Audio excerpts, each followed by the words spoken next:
నమస్తే. Welcome to our channel. నేను మీ పద్మావతి. ఈరోజు మనతో పాటు ప్రముఖ ఆధ్యాత్మికవేత్త మరియు వాస్తు జ్యోతిష్య పండితులు శేషగిరిరావు గారు ఉన్నారు. మరి ఆయనతో మాట్లాడి మనకి శివరాత్రి రాబోతుంది కాబట్టి మరి శివరాత్రి రోజు మనము ఎప్పుడు చేసే పూజే కాకుండా ఈసారి ప్రత్యేకంగా ఏం చేయాలి? మరి ముఖ్యంగా అందులో తీసుకోవాల్సిన జాగ్రత్తలు ఏమిటి అనే దాని గురించి తెలుసుకునే ప్రయత్నం చేద్దాం. అండ్ మీరు కూడా చూసేయండి. నమస్కారం గురువుగారు. నమస్తే అమ్మా. గురువుగారు, మనకి శివరాత్రి అంటే మనకి నార్మల్‌గా కాదు. ప్రతి ఒక్కరు కూడా ఎప్పుడు గుడికి వెళ్ళని వాళ్ళు కూడా ఆ రోజు గుడికి వెళ్ళడానికి ప్రత్యేకంగా అవును. ప్రయత్నిస్తూ ఉంటారు. కావాలంటే ఉద్యోగంలో ఉన్న వాళ్ళైతే సెలవు తీసుకొనైనా సరే, వాస్తవంగా ఉత్తి రోజుల్లో ఖాళీగా ఉండే మనకి శివాలయం అనేది ఆ రోజు చూసుకుంటే అత్యధికంగా భక్తులతో నిండిపోయి ఉంటుంది. అవును. మరి ఇలాంటి రద్దీ ప్లేసుల్లోకెళ్ళి ప్రతి ఒక్కరు కూడా పూజలు చేసుకోవడం అనేది చాలా కష్టంగా ఉంటుంది. అది అందరికీ తెలుసు. అవును. కాబట్టి గుడికి వెళ్ళాల్సిన అవసరం లేకుండా ఇంట్లోనే ఉండి ఎలా పూజించుకోవాలి? అన్నిటికంటే ముఖ్యంగా కొంతమందికి ఇంట్లో శివలింగాన్ని పెట్టుకోవాలి అని ఉంటుంది. అంటే బయట నుంచి కొనుక్కొని తెచ్చుకోనో, లేకుంటే ఇంట్లో ఉండే రెమెడీస్‌తోనో ఏదో ఒకటి ఆ రోజుకి మనకి అందుబాటులో ఉండే ఏదైనా ఒక పదార్థంతోనో, లేకుంటే ఒక పిండితోనో దేనితో తయారు చేసుకొని విగ్రహాన్ని పెట్టుకోవడం మంచిదంటారు? ఎలా పూజించడం మంచిదంటారు? ఇది ఇక్కడ మనకి ఒక సామెత ఉంది. అది అందరికీ తెలిసిందే. జన్మానికో శివరాత్రి అని చెప్పి. అవును. సో, జన్మానికో శివరాత్రి అంటే ఏంటంటే, ప్రతి ఒక్క వ్యక్తి జీవితంలో కూడా ఏదైతే శివరాత్రి వ్రతానికి చేసేది ఏదైతే ఆ పండగ పర్వదినానికి సంబంధించి 3 విశిష్టతలనేవి ఉంటాయి. ఒకటి హ్మ్. ప్రాతస్నానం చేయటం అనేది. హ్మ్. తర్వాత రెండోది వచ్చేప్పటికేంటంటే, ఆ రోజు ఉపవాసం ఉండటం అనేది. హ్మ్. సో, మూడోది వచ్చేప్పటికేంటంటే రాత్రి జాగారం ఉండటం అనేది. ఇక సాయంకాలం పూట ఖచ్చితంగా ఏదో ఒక శైవ క్షేత్ర దర్శనానికి వెళ్ళటం అనేది. ఇవి ఈ ఎవరైతే ఈ జీవితంలో ఒకే రోజు చేయాలి ఇవన్నీ. అంటే హుహుహు. ఈ ఏడాది నేను ఒక గుడికెళ్ళాననుకోండి. వచ్చే ఏడాది జాగరణ ఉన్నాననుకోండి. ఆపై ఏడాది ఉపవాసం ఉన్నాననుకోండి. అది కాదు. సో, అందుకని ఎవరైతే జీవితంలో ఒక్కసారైనా ఈ మూడిటిని కలిపి ఒకే రోజు నిర్వహిస్తారో హుహు. అది జన్మానికో శివరాత్రి. హ్మ్. అంతేగాని మీరు ఇన్‌స్టాల్‌మెంట్‌లో చేసుకుంటే అది శివరాత్రి కాదు. హుహుహు. సో, ఏదైతే ఈ శివరాత్రికున్న అతి ప్రాధాన్యత ఏంటంటే గనక ఖచ్చితంగా ఉపవాసం ఉండటము, తర్వాత శివుడి యొక్క అర్చన, హ్మ్. తర్వాత జాగరణం.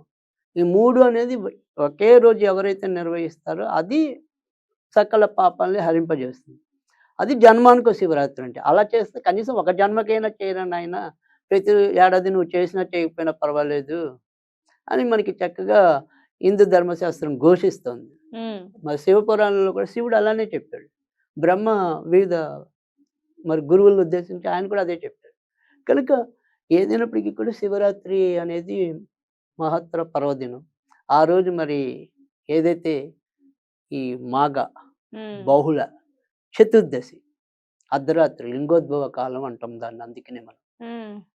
సో, అదే రోజు మరి బ్రహ్మకి, శివుడికి బ్రహ్మకి, విష్ణువుకి నేనంటే నేను గొప్ప అని ఏదైతే వాదం వచ్చిందో, వాళ్ళిద్దరికంట అతీతంగా అంటే ప్రారంభం లేనివాడు, ఆద్యం లేనివాడు, అంతం లేనివాడు. ఆది అత్యంతమయిత రహితుడు అని చెప్పి అంటాం. అంటే హ్మ్. ఆది లేదు, మధ్యం లేదు, అంతం లేదు. అనంతమే ఆయనెప్పుడు గూడా. అలాంటి అద్భుతమైన దర్శనాన్ని మరి ఏకకాలంలో బ్రహ్మ, విష్ణు వీళ్ళిద్దరికీ కూడా అవును. ఈ మహేశ్వరుడు అందజేశాడు. దాన్ని మనం శివరాత్రి పర్వదినంగా చేసుకుంటాం. హ్మ్. అందుకని ఇదే లింగోద్భవ కాలంలో మనకి ఉన్న శైవ క్షేత్రాలు, ప్రముఖ శైవ క్షేత్రాలన్నిట్లోనే కాకుండా ఆయా పట్టణాల్లో, ఆయా గ్రామాల్లో ఉన్న ఈ యొక్క శివాలయాలన్నిటిలో కూడా రాత్రి శివుడికి అభిషేకం చేసి, పగలు ఉపవాసం ఉండి, రాత్రి అభిషేకం చేసి, మొత్తం లింగోద్భవ కాలంలో హ్మ్. ఇంచుమించుగా తెల్లారిదాకా ఆయన యొక్క కీర్తనలతో, పాటలతో మనం గడపటం అనేది. ఇది శివరాత్రికున్న అత్యంత ప్రాధాన్యత. ఇది ఎవరైనా సరే జీవితంలో ఒక్కసారైనా ఆచరించగలగాలి అనేది అది.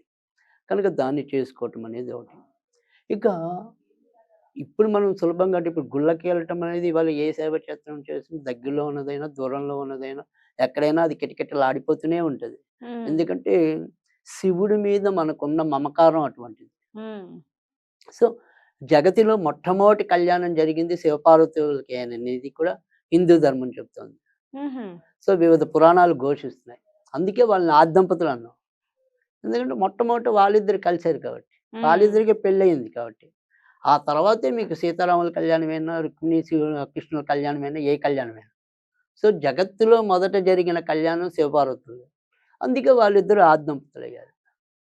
సో, అలాంటి ఆది దంపతులని పూజించుకునే అవకాశం మనకిప్పుడు వస్తుంది శివరాత్రి నాడు. శివుడి యొక్క లింగోద్భవ కాలం అది. సో, అర్ధరాత్రి పూట అందుకని చాలామంది రాత్రిపూటే అభిషేకాలు చేయటం. సాయంకాలం పూట సాధ్యమైనంత వరకు ఏదైనా సరే దగ్గరలో ఉన్న శివక్షేత్రాన్ని సందర్శించటం. సరే మనకి దర్శనం అనేది ఏదైనా సరే ఆలయ దర్శనం అనేది ఎంతో కొంత అక్కడ ఒక వైబ్రేషన్స్ ఉంటాయి కాబట్టి, ఆ వైబ్రేషన్స్ ద్వారా మనకి ఎంతో కొంత మంచి జరుగుతుందనేది.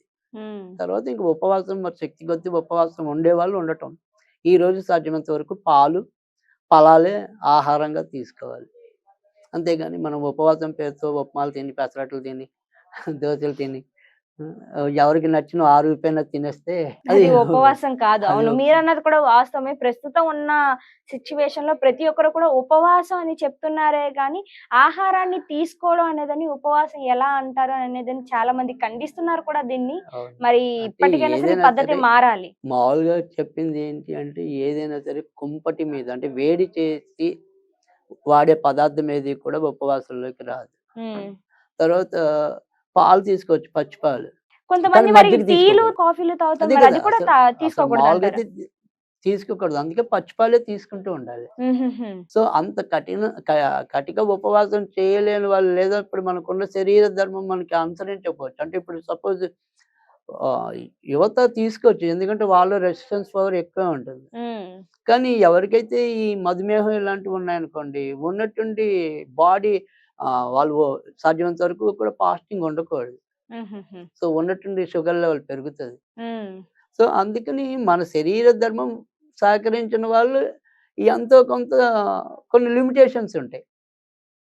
కానీ నీ శరీరం ఒక రోజు అన్నం తినకపోయినా భరించే శక్తి ఉంటుంది. హ్మ్. అందుకని లంకణం బలం అన్నారు. లంకణం పరమౌషధం అన్నారు. అంటే అసలు ఈ ఉపవాసాలనేది పండగల రోజునే కాదు. హ్మ్. మన పండగ పేరుతో భయపెడితే వీళ్ళు ఒక రోజైనా వారానికి ఏదో ఒక రోజు ఉపవాసం ఉంటే ఇప్పుడు మీరు నెల ఏమంటాం ఇక్కడ ఒక ఉద్యోగం చేస్తున్నారు. వారానికి ఒక సెలవు కాలం మీరు కోరుకుంటున్నారు కదా! మరి మీ శరీరంలో ఉన్న అవయవాలన్నీ కూడా వారానికి ఒక రోజైనా దానికి విశ్రాంతి కావాలి కదా! మీరు తినేసి తాగేస్తే పాపం అరుగుదల యంత్రం ఏదైతే ఉంటుందో అది కూడా తగ్గుతుంది కదా! ఆ అవును. రకంగా మన యొక్క బాడీలో ఉన్న సిస్టమ్ అంతా కూడా కరెక్ట్‌గా దానికి కూడా రిలీఫ్ ఇవ్వాలని. హ్మ్. ఆ సదుద్దేశం సైన్స్ అయితే అది చెప్తుంది. కానీ మనం దాని మాట నమ్మం కదా! మనకొక మూఢనమ్మకం ఉంటుంది కదా! అందుకని ఈ రకంగా నాయన వారానికి ఒక రోజు ఉపవాసం ఉండు. అది నీకు పలానా మోక్షం వస్తుందనో, నీ కోరికలు తీరుస్తుందంటే అదొక సంతృప్తి. అదొక నమ్మకం. హ్మ్. సో, కనుక ఏదైనా సరే ఎలా వెళ్ళినా కూడా నిజానికైతే గనక అవకాశం ఉన్న వాళ్ళు వారానికి కనీసం ఒక పూటైనా మధ్య మధ్యలో అన్నాలు తిండి మానేస్తే అది చెడేం కాదు. మంచిదే. హ్మ్. సో, కాపోతే ఎవరికి చెడు అంటే ఇందాక నేను చెప్పా కొన్ని కొన్ని రోగాలున్న వాళ్ళకి. వాళ్ళ విషయం నేను మాట్లాడటంలా. మామూలు సాధారణ మనుషుల కోసం మాట్లాడుతున్నా. హ్మ్. సో, ఆ రకంగా చేయటం అనేది. అయితే ఇప్పుడు ఈరోజు మీరు ఎలాగా దాంతో చేయటం అనేది పూజ అనేది. సో, ఈ లింగం అనేది ఏదైనా సరే మనం ఇవాళ ఒక్కొక్క దానికి ఒక్కొక్క దానికి ఏమంటాం కామితం మనకి కోరిక ఏదైతే ఉంటుందో అనేకమైనవి సూచించారు. సో, ఇక్కడ మనకి ఏదైనా సరే ఇవాళ మనం మీ ఇంట్లో ఏ లింగం ఉన్నప్పటికీ కూడా హ్మ్. ఆ లింగానికి చేసుకోవచ్చు. పలానా లింగం అనేం కాదు. సో, అభిషేకం చేయటం అనేది ముఖ్యం. సో, మీ ఇంట్లో ఏ లింగం ఉంటే అది. ఇలా కాకుండా ఇవి మనం ఇది ఒక పూటలో అవ్వజేయలేం. హ్మ్. సో, ఉత్తి అన్నం మెతుకుని ముద్దలాగా చేసి, ఆ అన్నం అది దాంతోనే శివలింగం ఆకారం. హుహుహు. ఇప్పుడు మనం పసుపు గణపతి ఎలాగైతే చేస్తున్నామో, అలాగా ఒక లింగాకృతిలో మనం ఏదైతే మెత్తగా అన్నం చేసేసి, ఆ అన్నాన్ని శివలింగంగా మలచడం. మలిచి దాని మీద చేసి వివిధ పద్ధతులు, వివిధ ద్రవ్యాలతో చేయటం అనే దానికి విశిష్టమైన అంటే ఒక రైతున్నాడు. వాళ్ళ రైతు యొక్క పొలాలు అంటే వాళ్ళకి సమస్యలు రాకుండా ఉండటం. హ్మ్. ఉన్నట్టుండి అకాల వర్షాలు, ఉన్నట్టుండి పంట నష్టాలు అలాంటివి లేకుండా ఉన్న వాళ్ళ కోసం అలాంటివి గూడా చెప్పారు. సో, ఇలాంటి ఎన్నో రకాలైన ప్రయోజనాలతో మనకి ముడిపడి ఉంది. హ్మ్. ఈ శివలింగం దాని యొక్క అభిషేకం ప్రాధాన్యత. హుహుహు. సో, ఇవాళ అందుకని పలానా కోసమని నేను చెప్పను గానీ, మన ఇంట్లో ఏ లింగం ఉంటే అదే. హ్మ్. ఆ లింగానికి మనం ఈరోజు అభిషేకం చేసుకోవటం అనేది. సో, అది నమ్మక చమకాలతోనే చేయటం అనేది పద్ధతి. తర్వాత ఇంకా అభిషేకాలు చేసుకునే వాళ్ళు అలా